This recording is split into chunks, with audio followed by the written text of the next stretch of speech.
Hola, soy Tito Olivo y como todos los días de lunes a jueves le traigo una nueva propuesta del otro enfoque con Darío Cuba y con Tito Olivo.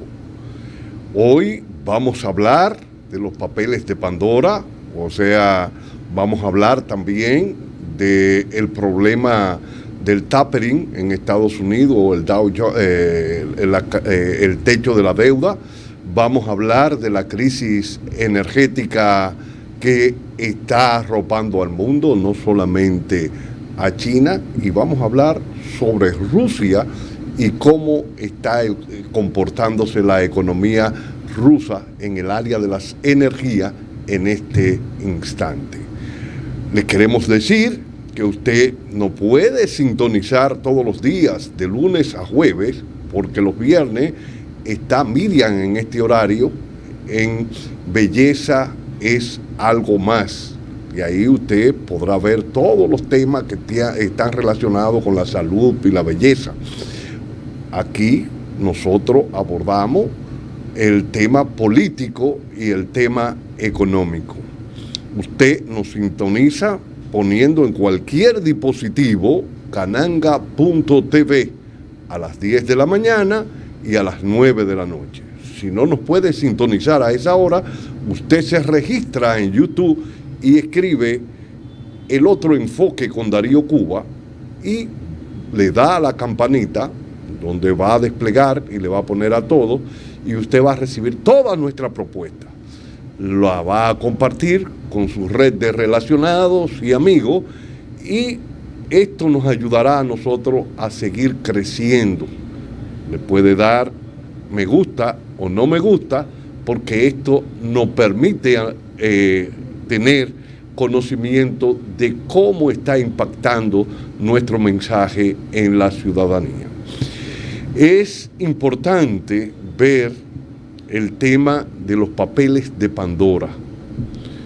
Y digo que es importante porque esto es publicado por más de 600 periodistas a nivel global, pero ahí hay un pero que tocar. Esto lo impulsa en el momento, o se impulsa en el momento que Estados Unidos está pasando por su peor situación, tanto a lo interno de Estados Unidos como a lo externo. Y si usted analiza los papeles de Pandora, usted se va a dar cuenta de algo. Hay jefes de Estado en ejercicio y hay ex jefes de Estado y primeros ministros y funcionarios a niveles de gobierno de toda parte del mundo, excepto de Estados Unidos, Inglaterra y Canadá. O sea, llama la atención que la economía más grande, que tiene más de 200 millonarios, no aparezca un millonario de eso evadiendo impuestos. Y también llama la atención que ni los ingleses, ni los norteamericanos, ni los canadienses, en términos políticos, tampoco evaden impuestos. Cuando todos sabemos que los paraísos fiscales fueron impulsados por estas grandes economías para evadir precisamente impuestos, y que en Estados Unidos eso es el pan nuestro de cada día. Entonces, vamos a ver esto, porque se presenta con una situación muy complicada, donde el presidente Biden ha planteado que un meteorito se acerca a Estados Unidos. Y si un meteorito se acerca hacia Estados Unidos, que puede estallar, recuérdense que el estallido de un meteorito fue lo que extinguió a los dinosaurios, y que esto puede crear una situación compleja si no se llega a acuerdos internos, que yo creo que van a llegar a acuerdos internos, pero es una situación complicada, no es una situación fácil, pero tampoco lo es fácil para naciones como la República Dominicana. Y no lo es fácil porque en la medida que se complica la economía norteamericana, también se complica la economía nacional. y estamos al borde de firmar un pacto, no un pacto fiscal, sino hacer una reforma fiscal que sería altamente regresiva y que puede afectar la gobernabilidad. Vamos a ver esto. Nos vamos a una pausa y cuando regresemos vamos a hablar de todos estos temas.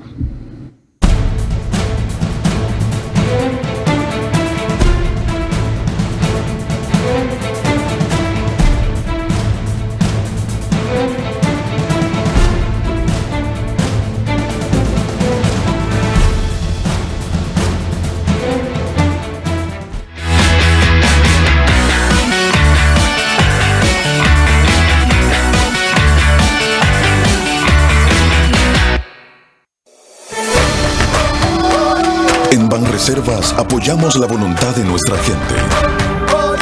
Por eso celebramos 80 años escribiendo historias de crecimiento personal y profesional, mientras continuamos con nuestra gran labor de mejorar la vida de la gente, poniendo el corazón en cada momento. Banreservas, 80 años siendo el banco de todos los dominicanos.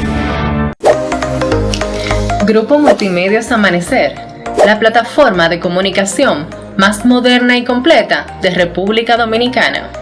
Nuestro periódico, página abierta rd.com, Cananga Radio.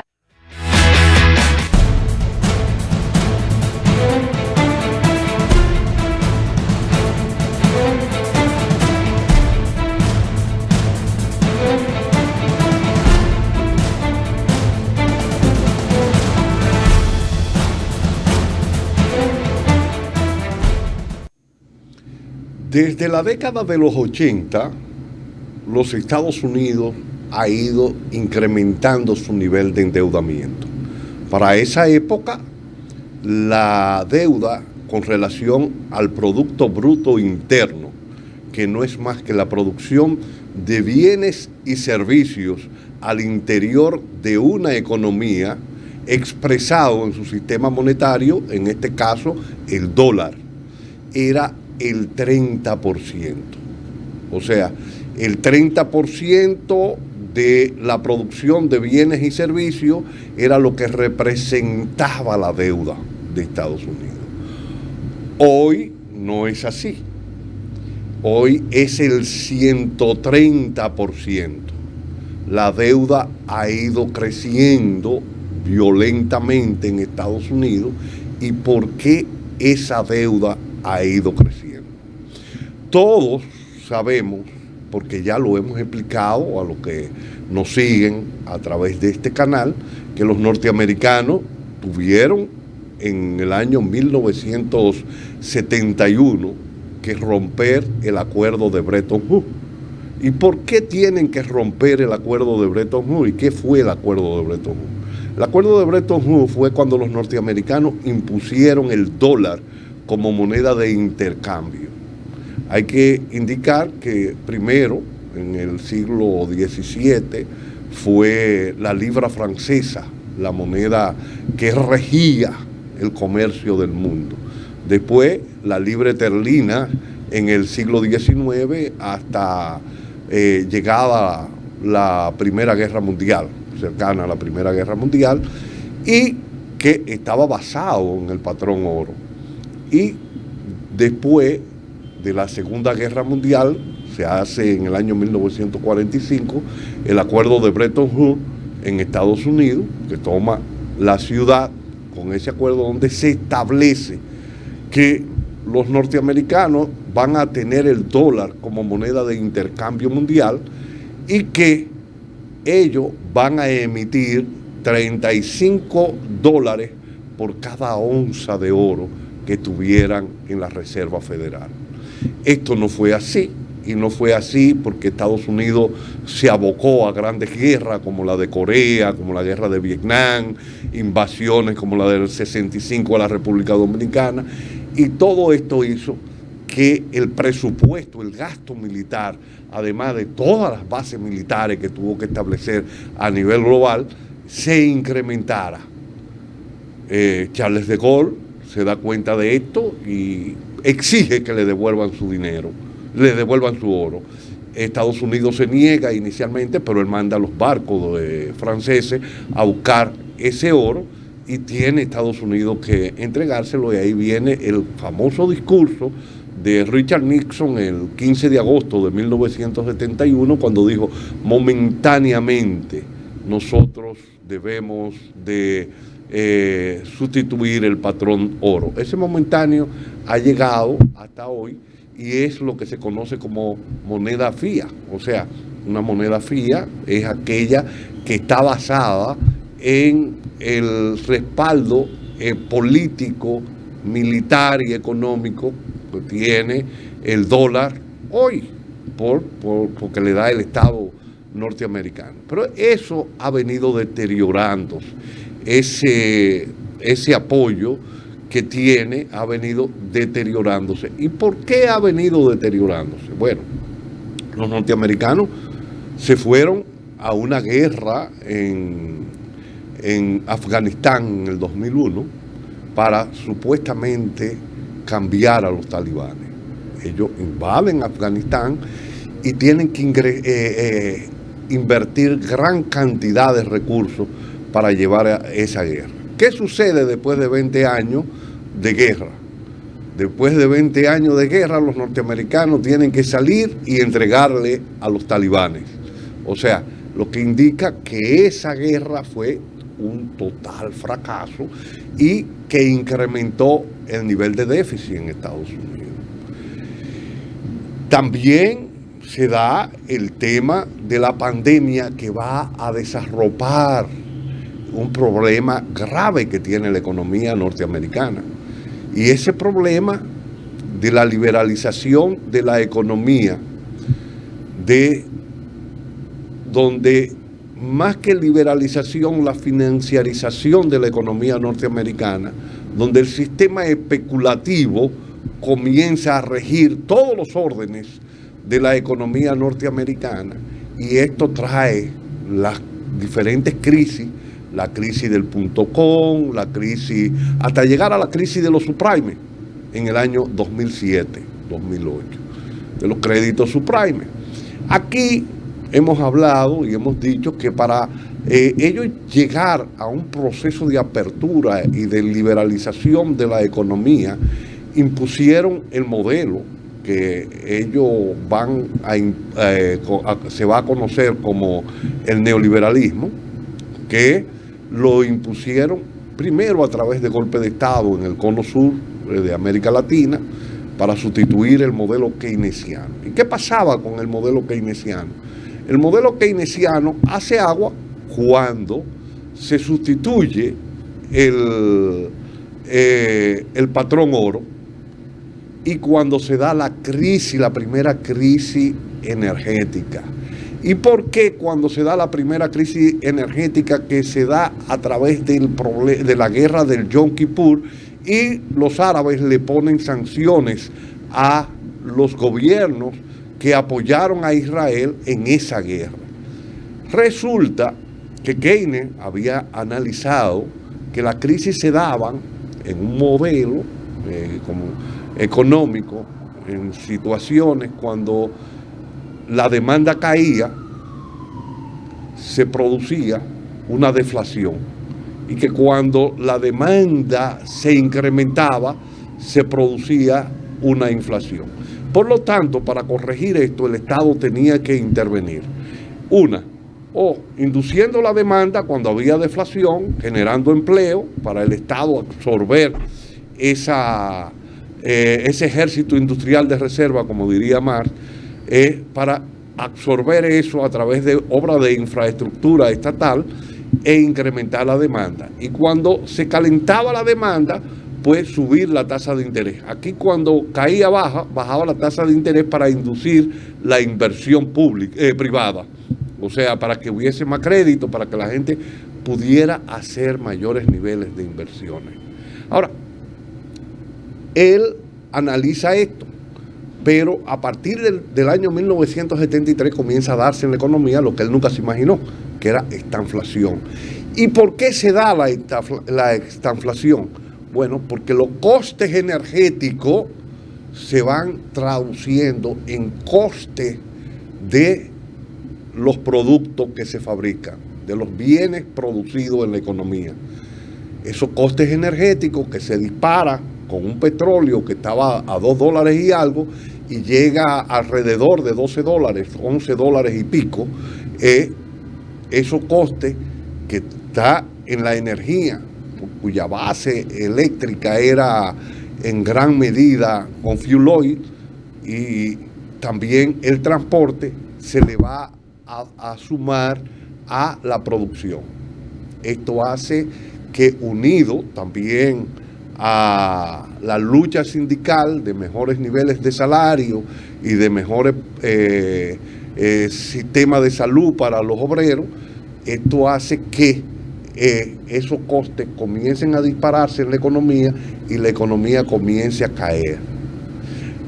Paralelamente a esa primera caída se da también, a la primera crisis energética, se da la segunda crisis energética en el año 1979 y crea la crisis de la deuda, que se va a dar en toda América Latina a partir de los 80, que se va a conocer como la década perdida.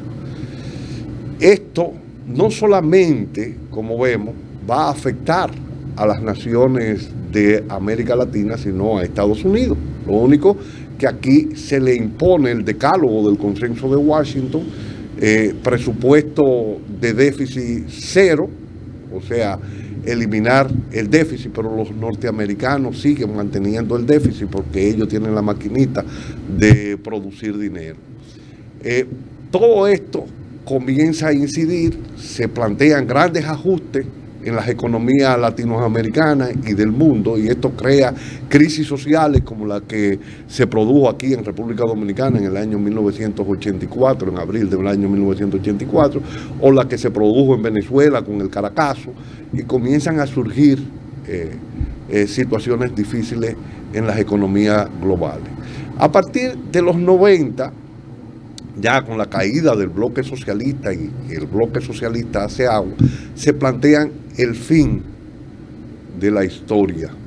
O sea, ya no van a existir confrontaciones entre diferentes pensamientos políticos, ideológicos, sino que la economía iba viento en popa, que todo se iba a resolver y que los Estados Unidos iban a surgir como potencia hegemónica. Esto no fue así. En el año 1999, en diciembre de 1999, del 98, gana Chávez, seguramente en febrero de 1999, y ya comienza todo un proceso en América Latina, de la sustitución de este modelo por un modelo que se va a llamar el socialismo del siglo XXI. Esta situación es compleja. Comienzan los norteamericanos a tratar de frenar en el continente esto. Se le da el golpe de Estado al presidente Zelaya.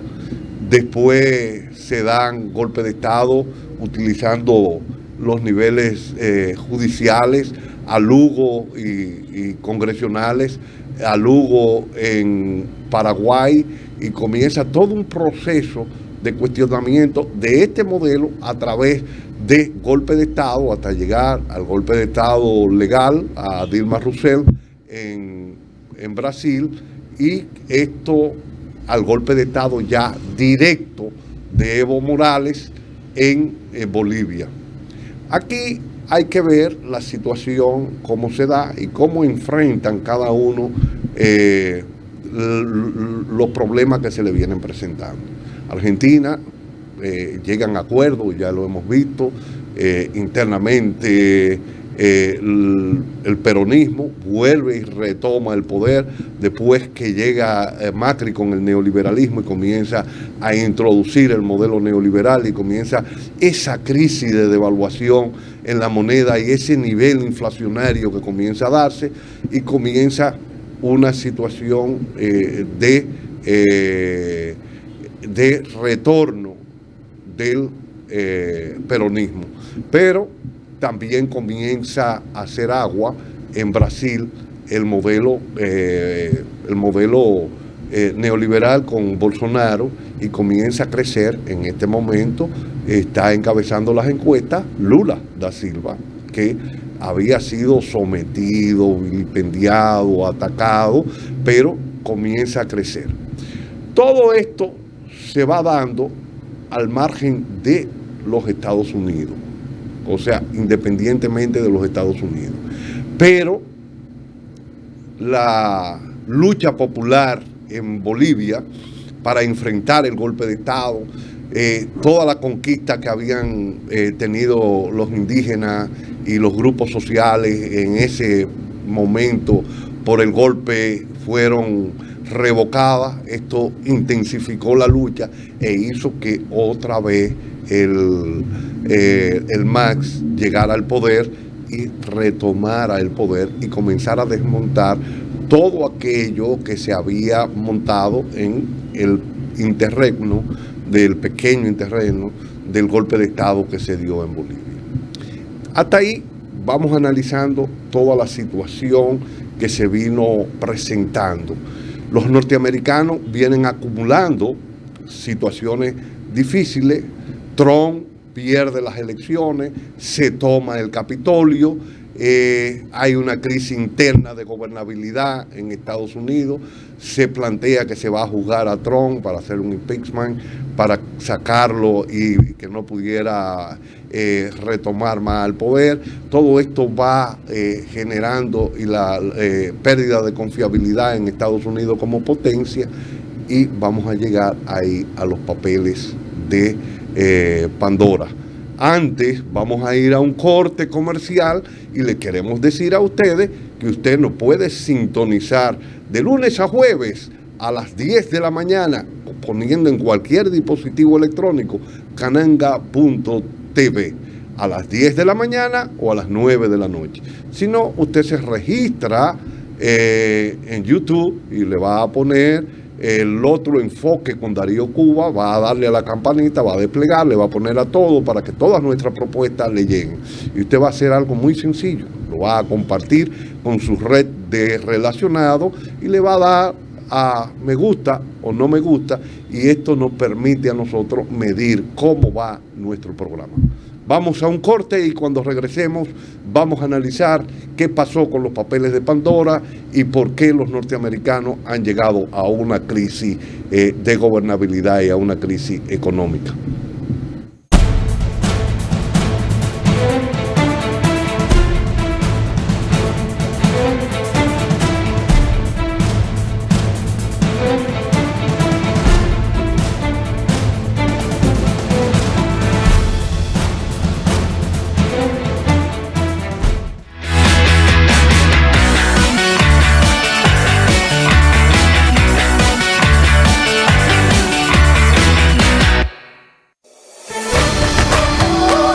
En Banreservas apoyamos la voluntad de nuestra gente. Por eso celebramos 80 años escribiendo historias de crecimiento personal y profesional, mientras continuamos con nuestra gran labor de mejorar la vida de la gente, poniendo el corazón en cada momento. Banreservas, 80 años siendo el banco de todos los dominicanos. Grupo Multimedios Amanecer, la plataforma de comunicación más moderna y completa de República Dominicana. Nuestro periódico, página abierta rd.com, Cananga Radio, canangatv.com. Suscríbete a nuestro canal de YouTube, Cananga TV. Grupo Multimedios Amanecer, la plataforma de comunicación más moderna y completa de República Dominicana.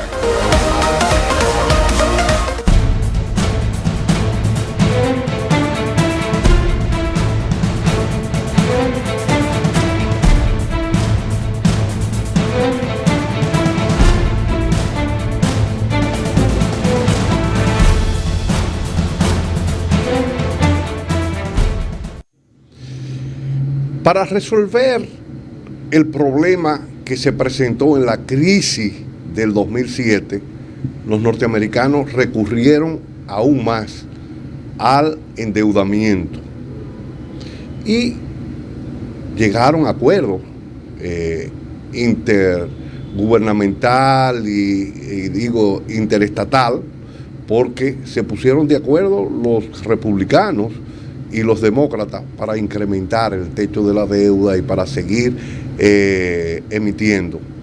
Estos títulos de deuda, la deuda de Estados Unidos alrededor de 45,000 billones de dólares al año de la deuda pública y 40,000 billones al año de la deuda privada, hace un total de 85,000 billones de dólares. Esto comienza a crecer, o sea, comienza a crecer, esto es este año, el techo que ha llegado, pero llegó a esta situación de 85,000 billones de dólares cuando a partir del 2007, que se da la crisis de los subprimes, el gobierno norteamericano comienza a hacer lo que se va a conocer como la flexibilización cuantitativa. ¿Y qué es la flexibilización cuantitativa? Es bajar las tasas de intereses cercanas a cero o en 0%. Y esta tasa de intereses al 0% se la entregaban a los grandes bancos. Y usted me pregunta, ¿por qué? Porque si los bancos tuvieran que prestar alrededor del 0 o muy cercano al 0%, porque los bancos lo que ganan es el interés que cobran, pues estos bancos hubiesen quebrado, porque sus operaciones no le iba a dar para poder subsistir. Entonces, ¿qué han estado haciendo los grandes bancos con ese dinero que reciben a través de la flexibilización cuantitativa a baja tasa de interés? Esos grandes bancos se han ido a especular a la bolsa de valores, a comprar acciones vinculadas a ellos, de empresas vinculadas a ellos. Entonces compran esas acciones, las suben artificialmente y a partir de ahí tienen grandes beneficios. Por otro lado, sacan los industriales la gran cantidad de empresas manufactureras y la instalan en Asia, principalmente en China, buscando una mano de obra formalizada, mucho más barata, lo cual le da una alta tasa de ganancia. Los Estados Unidos se quedan sin productividad interna, casi, porque la mayoría se mudan hacia Asia. Entonces, ¿qué va a hacer Estados Unidos? ¿Cómo surge Estados Unidos? Como una economía de servicio, una economía muy vinculada a las especulaciones financieras y una economía muy vinculada a todos los tipos de servicios, turismo, de todo esto, pero principalmente a la especulación financiera. Esto hace que la economía vaya creciendo. Por ejemplo, ustedes tienen que el S&P 500 este año pasado cerró con récord que no lo tenía desde el año 1997. Y el Standard Poor's cierra con récord que no lo tenía desde el año 1995. ¿Y cómo, por qué? En una situación de pandemia, en una situación de crisis, surgen, bueno, por las especulaciones, comprando en la bolsa, principalmente la .com, la tecnológica, ahí se dispara Zoom, se disparan, todas las tecnológicas se disparan fuertemente. Entonces esto incide en que las 500 empresas, que es el S&P 500, que cotizadas en la bolsa, pues suban, y también que suba el Dow Jones. Entonces ahí hay una situación como la especulación viene incidiendo. Hasta ese momento no había una crisis inflacionaria. ¿Por qué? Porque después de la tercera crisis del petróleo, que se dio en el año 2007, que fue una crisis especulativa, a diferencia de la crisis del 79 y la crisis del año 1973, que estuvieron muy vinculadas a la guerra, como hemos dicho, aquí se da una crisis especulativa que hace disparar los precios por encima de los $140 el barril de petróleo. Ahora, a diferencia de esto, esta crisis comienza a ser manejada a través de grandes inyecciones de fondos a los bancos muy grandes, porque se dejó que quebrar a Lehman Brothers, pero no se iban a dejar quebrar los otros bancos y se les fueron inyectando gran cantidad de dinero. Ellos fueron especulando, no había esto en la esfera productiva. ¿Qué sucede cuando tú inyectas dinero en la esfera productiva? Tú le prestas a una persona que va a hacer una fábrica de alambre, vamos a decir, alambre eléctrico. Esa persona tiene que comprar las maquinarias, se va directamente a una empresa que fabrica maquinaria, tiene que comprar la materia prima, que es el cobre, tiene que comprar también el material que va a cubrir el alambre, la goma o el nylon que va a cubrir el alambre. Entonces todo esto crea dinamismo, genera nuevos empleos, y esto genera nueva demanda, y al incrementarse la demanda, pues los precios se disparan. Hasta ahí se mantenía todo equilibrado, porque esto no iba al sector productivo, sino que se iba al sector especulativo, y por lo tanto no incidía en una alza violenta de los precios, se mantenían más o menos estables. Ahora, ¿qué pasa? Viene el COVID, y el COVID obliga a los gobiernos a cerrarse y sobreendeudarse. Por eso llega Estados Unidos a 85,000 millones de dólares en financiamiento para las personas y para las empresas, y entre las empresas los grandes bancos. Ahora, ¿qué se plantea en esto? Por un lado, hay que resguardar los trabajadores, y se va financiando los trabajadores que se quedan ahí, un financiamiento, y esto hace que los trabajadores también consuman más y que se dispare la demanda en un momento que la economía está cerrada y donde los norteamericanos no están produciendo, porque gran parte de sus fábricas se fueron hacia Asia, principalmente a China. ¿Qué pasa en un primer momento? Que para enfrentar el problema de la pandemia se van a necesitar mascarillas, se van a necesitar ventiladores, se van a necesitar una serie de productos que no están siendo producidos en la economía norteamericana ni en muchas naciones del área. Y esto hace que vengan contenedores de China cargados de todos estos productos, cuando la economía permite que los chinos, que fueron los primeros que enfrentaron exitosamente el COVID, pudieran enviar hacia el continente.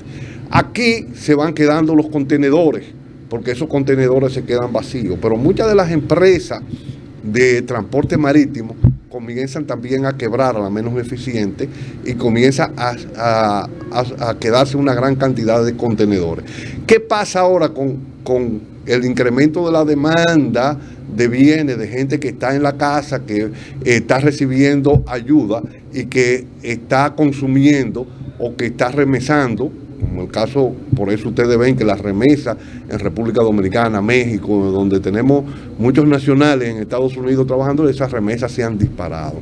Entonces, esto hace que el consumo suba y que comience a subir la inflación. Primero, con el precio de los contenedores. ¿Por qué? Porque como estaban todos los contenedores aquí que habían llegado y no retornaban a Asia, había que ponerle un precio muerto a esos contenedores para enviarlo otra vez allá, y se disparan los precios de contenedores por el doble y quizás el triple, porque al salir muchas de las empresas menos eficiente con la pandemia de transporte marítimo. Esto reduce la cantidad de empresas que están dando servicios, pero también el problema de los contenedores, y comienza un proceso inflacionario. Pero como la producción está limitada, también comienza a incrementarse los precios. Primero se dan en la madera y se dan en una serie de productos. Esto comienza a afectar la economía. En esta situación hemos llegado a un incremento del endeudamiento global. O sea, de todas las naciones, solamente México, hay como 20 naciones que no incrementaron su endeudamiento con relación al PIB con la pandemia. Pero después todos nos endeudamos. Hay un 300% sobre el PIB, más o menos, del endeudamiento global. Y cuando hablamos del endeudamiento global, no solamente hablamos de la deuda de los gobiernos, hablamos de la deuda de los gobiernos, la deuda de la familia y la deuda de las empresas. O sea, hay una gran deuda global. En medio de esto, como ya hablamos, los norteamericanos pierden la guerra en Afganistán y tienen que salir desbandados como salieron de Vietnam en el año 1973. Esto crea una situación difícil a los Estados Unidos, porque 20 años de guerra, 20 años de subsidio a esa guerra sin razón, no hay cómo justificarlo al interior de los Estados Unidos. Ante eso, también hay una situación de que hay que desmontar, y eso es el tapering, hay que desmontar esos incentivos que se fueron dando, incentivos sociales, tanto a las empresas como a las familias. Hay que irlo desmontando.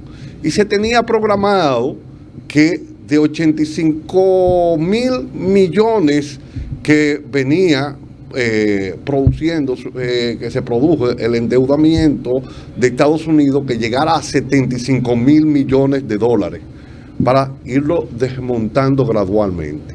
Ahora, ante la situación de Estados Unidos, no llegar al techo de la deuda y no llegar a un consenso interno el 30 de septiembre con la bancada republicana, o sea, lograr 10 votos republicanos para que le permitieran llegar al techo de la deuda. Ellos lo pueden hacer por manera simple, pero no quieren hacerlo de manera simple porque después con la ejecución presupuestaria van a tener problemas.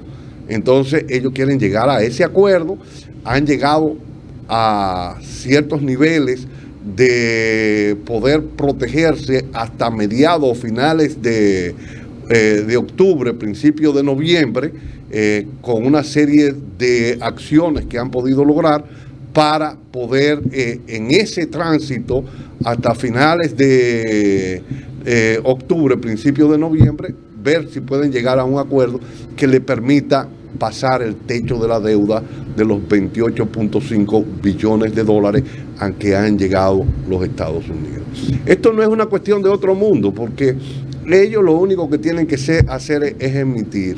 Ahora, a nivel de eso, la inflación ha ido creciendo. Y ha ido creciendo por varias razones.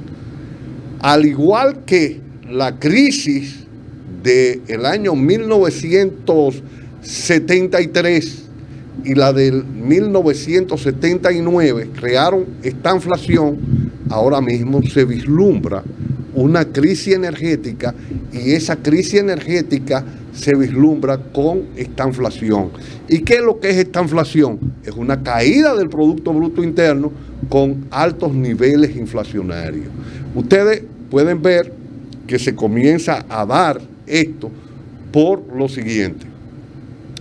Las naciones se comprometieron a reducir al 2030, por eso ustedes ven la Agenda 2030, reducir las emisiones de gases de efectos invernaderos como el CO2, el nitrógeno, el gas metano y todo esto, reducirlo a su mínima expresión para no sobrepasar el umbral de 2 grados de la etapa preindustrial.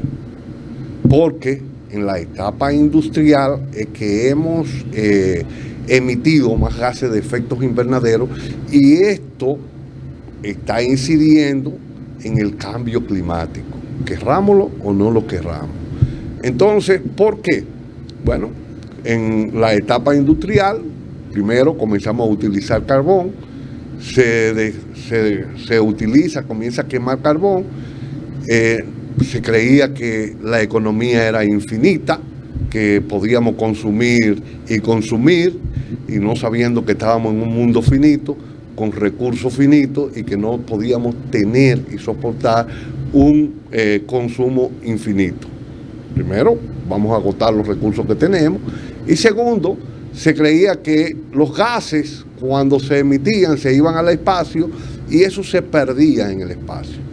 Lo que pasa es que los gases se quedan atrapados en nuestra atmósfera y crean un efecto de invernadero. Y es que cuando los rayos solares caen, rebotan otra vez y no pueden salir, y eso produce un calentamiento. Y ese calentamiento global, ese calentamiento que se da, está produciendo grandes ciclones y grandes deshielos, y al producirse el deshielo, están liberando mucho más gases que estaban atrapados, como metano, que estaban en el permafrost de los caquetes polares, y es por eso que ustedes ven que en Siberia, que es hielo, se producen grandes incendios en Siberia, y grandes incendios se están dando en muchas partes del mundo, y esto pone en peligro el mundo. Entonces, ¿qué pasa? A partir de ahí se plantearon una reducción de los gases de efectos invernaderos, y China, que es el país que más contamina, se comprometió a bajar el consumo de carbón. La matriz energética de China es 60% carbón. Entonces ellos se plantean reducir la demanda de carbón y cambiarlo por gas natural. Pero en un proceso de transición, China comienza a frenar, se da una situación entre China, Estados Unidos, la crisis, y eso llega a Australia, que es la que le suple carbón a China. Los austríacos, Australia comienza a formar parte de una nueva OTAN con Inglaterra, Estados Unidos, para desarrollar todo un mecanismo de submarinos nucleares, donde chocó recientemente uno en el fondo del mar de Australia, y para mantener en el mar de la China a China a raya. Esto hizo que China rompiera la compra de carbón de Australia y cerrara. Entonces, China está dando apagones. Esto hace que el precio del carbón, porque ya habían muchas empresas productoras de carbón que habían salido, se dispare. El precio del carbón, de alrededor de 30 y pico, 40 dólares la tonelada, se dispara por encima de los 60 dólares. Pero la tonelada métrica del gas natural, que Rusia comienza a enviar grandes cantidades de gas natural a China, porque los chinos, debido a las sanciones que los norteamericanos le pusieron en términos energéticos, dejan de comprar el gas natural, o sanciones a todos los niveles. Ellos dejan de comprar el gas natural a los chinos, a los norteamericanos, y comienzan a comprar el gas natural a Rusia. Claro, porque es un mercado que va manteniendo, un país que va manteniendo una relación armoniosa entre Rusia y China. Entonces ellos comienzan a hacer un incremento de la compra del gas a los rusos. Pero paralelamente a eso se da las sanciones que Estados Unidos también le imponen a Rusia por después del golpe de Estado que se da en Ucrania a un gobierno prorruso y ponen un pro norteamericano, y los rusos vuelven otra vez a tomar a Crimea, porque Crimea había sido primero ruso, después Nikita Khrushchev se lo entrega a Ucrania, porque Nikita era ucraniano, era el primer secretario del Partido Comunista Ruso, fue presidente de la Unión de Repúblicas Socialistas Rusa. Entonces él le pasa esto, y cuando se desintegra el bloque socialista, pues Ucrania que se queda con Crimea. Ahora, ¿qué pasa cuando se da esa situación? Se hace un referéndum y el 97% de los ciudadanos de Crimea deciden irse otra vez a Rusia. Putin toma, que es la salida al Mar Negro que tiene Rusia, toma otra vez a Crimea, y esto hace que los norteamericanos y los europeos le pongan grandes sanciones. El gas a Europa, a Alemania, llegaba a través de Ucrania, o llega a través de Ucrania por un gaseoducto que se lleva hasta Alemania por Ucrania. Los ucranianos cobran un peaje por eso, pero los rusos comenzaron a criticar esa situación, porque los alemanes les decían que no le estaban llegando la cantidad de gas que ellos estaban pagando, y ellos le enseñan: nosotros estamos sacando. Si en el medio por Ucrania se está perdiendo, es un caso que ustedes tienen que resolver. Y 10 años atrás se decide crear el Nord Stream 2. Ya existía el Nord Stream 1, que por ahí no había problema en el envío, y comienza a la construcción del Nord Stream 2. Todo esto hace que las sanciones comiencen a retardarse. Ya se termina el Nord Stream 2 y Rusia llega a acuerdo con Angela Merkel de despachar, pero ya Angela Merkel entrega, el del Partido Verde, que llega al gobierno, una coalición, decide que no van a comprarle el gas a Rusia, y esto hace que los rusos supuestamente decidan reducir el envío por Ucrania. Eso plantean los ucranianos y los polacos, y también plantea Estados Unidos, pero Putin lo niega. Y dice, y esto hace que el precio del gas se dispare casi a $2,000 la tonelada métrica. Putin se plantea que se va a seguir bombeando por Ucrania, y que la situación se da porque los europeos no han comprado a futuro, porque si hubieran hecho compras a futuro, donde Rusia está ahora mismo interviniendo en la bolsa para vender a futuro el gas, esto le hubiera mantenido los precios. Ahora los precios se han caído, Rusia está dispuesta a bombear por el Nord Stream 2, pero necesita una serie de certificaciones que nos permiten esto, y al dispararse el gas natural, los chinos también comienzan a dar cortes energéticos en China para no usar el carbón. Esto retrasa el envío de los productos manufacturados en China, pero también dispara los precios. Entonces aquí estamos ante una caída en la producción global y un incremento de los precios que hay.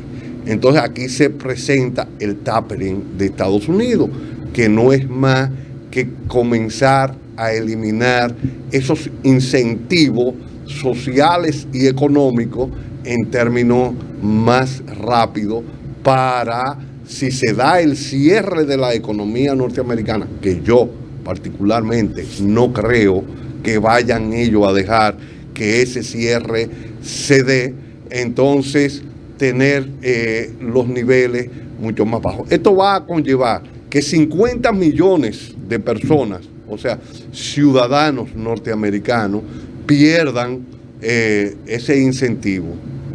Básicamente, las personas de mayor edad y las personas que están recibiendo algún incentivo por enfermedad o por algún problema que tiene, esto lo pueden perder momentáneamente, y esto va a incidir en el envío de remesas a nuestras naciones, no solamente a la República Dominicana.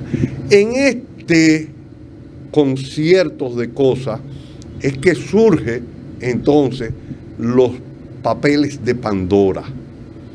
Los papeles de Pandora, que es destapar la caja de Pandora. Pero como decíamos anteriormente, cuando se destapa esto, no aparece un solo ciudadano norteamericano, ni inglés, ni canadiense en estos papeles, en esta caja de Pandora que se ha destapado. ¿Y por qué no aparece? Porque parece que ellos quieren desvirtuar la situación que está viviendo Estados Unidos, creando una situación global todavía mucho más grande. Y digo una situación global porque lo que están pasando nuestras naciones no es cuestión de ñe, como decía un anuncio que anteriormente hacía Cuquín Victoria. Es una cuestión crítica. A la República Dominicana se le amenaza de que si no aprueba la reforma fiscal, que es una reforma altamente agresiva, la República Dominicana será degradada en su deuda. O sea, la deuda de la República Dominicana será bajada a un nivel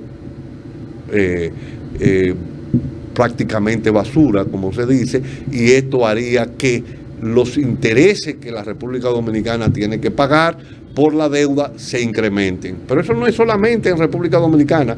Ya vimos lo que pasó en Colombia, ya vimos lo que pasó en Costa Rica y estamos viendo situaciones difíciles. Entonces, aquí se ponen 30 jefes de gobierno que han estado vinculados a nivel del mundo en los papeles de Pandora, 3 de latinoamericanos, donde el presidente dominicano, el presidente de Ecuador y el presidente de Chile aparecen, pero no aparece ningún político ni empresario norteamericano que esté vinculado en los papeles de Pandora. Hay que ver que estos organismos periodísticos están muy vinculados a Estados Unidos y están muy vinculados a la política que los Estados Unidos quiere que se sepa a nivel global. No es que yo esté defendiendo a ninguno de los gobiernos que están metidos en esta situación. Creo que deben hacerse reformas, pero que estas reformas tienen que pagarla no el pueblo consumidor, sino aquellos que más se han beneficiado de esta situación. Aquí tenemos que reducir estos incentivos que se le están dando a grandes empresas para que no paguen impuestos por una cantidad de años, o sea, esas zonas especiales que se han desarrollado. Esto tenemos también que ver el tema de la desgravación arancelaria que se le dan a los empresarios para traer combustible, este tema de la energía, donde hay plantas, como el caso de la Collentry, que reciben $4.900.000 mensualmente solamente por tenerla pagada. Hay que ver estos acuerdos público-privados, como la carretera de Samaná, donde se ha pagado ya 3 veces el coste de esa carretera, que son contratos totalmente leoninos y que perjudican a la nación. Antes de comenzar a quitarle beneficio al pueblo, como es el gasto que tienen los ciudadanos por el impuesto sobre la renta, que es deducible del impuesto sobre la renta, antes de subirle el impuesto sobre la renta a los ciudadanos, antes de subir bajar el ITEVI supuestamente para que en la figura se crea que se baja el ITEVI y universalizarlo, tenemos que hacer esto. Hemos llegado al final de nuestro programa en el día de hoy y les decimos que mañana a las 10 de la mañana estaremos en sintonía con usted y que este programa se va a retransmitir a las 9 de la noche y que usted lo podrá ver en cualquier dispositivo electrónico poniendo cananga.tv. Pero además, usted se registra en YouTube y va a darle la campanita y va a recibir nuestra propuesta. Muchas gracias y hasta mañana.